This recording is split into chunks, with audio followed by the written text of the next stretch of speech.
ته خفه کېږم یو کال مسافرۍ ته ځمه ته خفه کېږم یو کال مسافرۍ ته ځمه له درده ډکه چې وي داسې زندګۍ ته ځمه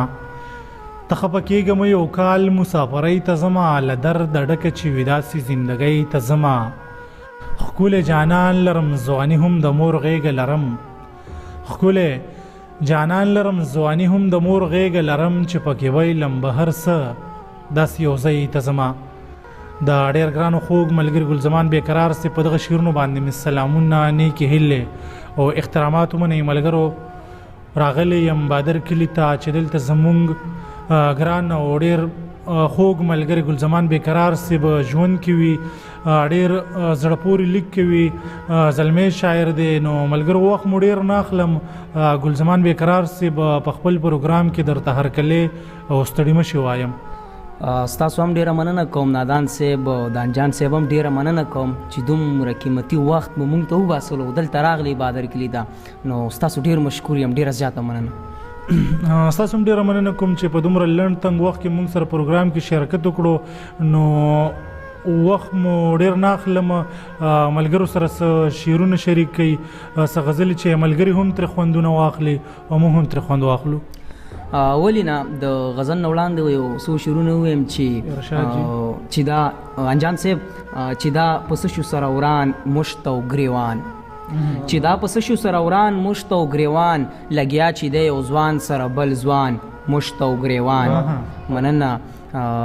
رکیب شي درته یاد د بې وفا جانان د وړاندې رکیب شي درته یاد د بې وفا جانان د وړاندې اکثر به ما او تا په باران مشت او ګریوان مننه رکیب شي درته یاد د بې وفا جانان د وړاندې اکثر به ما او تا په باران مشت او ګریوان نو سپي چې زما او ستا ترمنځ جدایي وي نو سپي چې زما او ستا ترمنځ جدایي وي نو سپي که زه لاړ شم تر اسمان مشت او ګریوان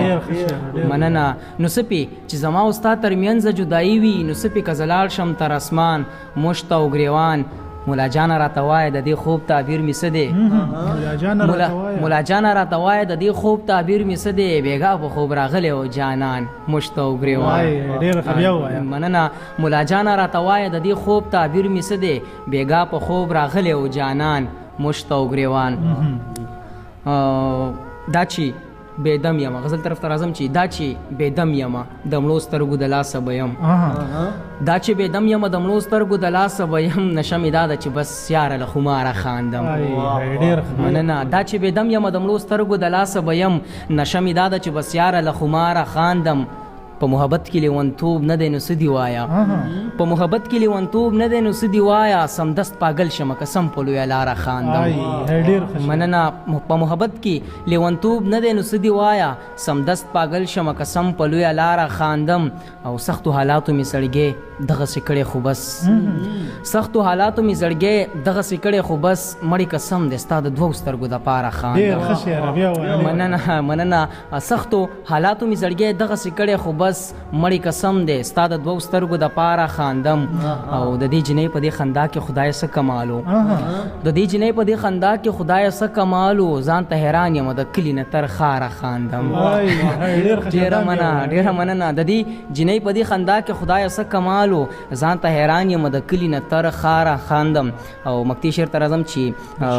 که ته هر څومره فساد جوړ کړي خو اغیاره واوره که ته هر څومره فساد جوړ کړي خو اغیاره واوره زه ګلزمان یمه پښتون یمه ترداره خاندم ډېره مننه ستاسو کوم نو ملګرو دا و ګلزمان بېقرار صاحب چې خوندور شعرونه مو ترې واورېدل تر بلې خپرونې پورې ما له اجازت راکړئ لوی الله مو سپارم د خدای په امان